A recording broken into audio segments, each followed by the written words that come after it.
আশীর্বাদের কিছু ফটো তো আগেই তোমাদের সঙ্গে শেয়ার করেছি। এবার আমি আর তোমাদের দাদাভাই আমাদের সোনাকে আশীর্বাদ করছি। এই দেখো, তোমার দাদাভাই তো খুঁজেই পাচ্ছে না কি দিয়ে আশীর্বাদ করবে, কোন আঙুলটা দিয়ে। এই তার মধ্যেই আবার কে স্প্রে করে দিচ্ছে। এই হচ্ছে আশীর্বাদের মূল ব্যাপার। আমরা করছি, যারা যারা বাকি ছিল তারা সবাই মিলে এবার সোনাকে আশীর্বাদ করা হচ্ছে। সোনা আবার তার পাপাকে বলছে তুমি ধরো, দুজন করে ধরেই একসঙ্গে আশীর্বাদ করো। এই দেখো, ভিডিও এখানে ফটোও তুলছে, তারা ভিডিও করছে। তাই আমি ভাবছি আমি এই সোনাকে একটু প্রদীপে একটু হাত দিয়ে দিলাম।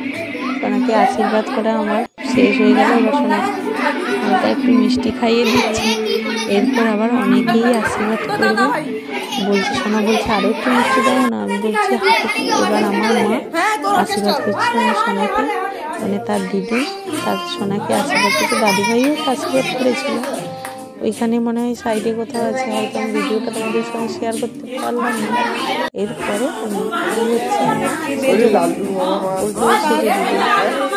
সেজে দিদিও আশীর্বাদ সেরে ফেললো ঝটপট করে। এই হচ্ছে তোমার দাদাভাইয়ের কলেজ, হচ্ছে একই সঙ্গে যেখানে কাজ করে সেই জায়গা থেকে এসছে আন্টি আর আন্টি। আমরা বলি সুকুমারদা, উনি এসছেন। ওনারাও আশীর্বাদ বাবিকে সেরে ফেললো আশীর্বাদ করে, ধান দুপুর দিয়ে।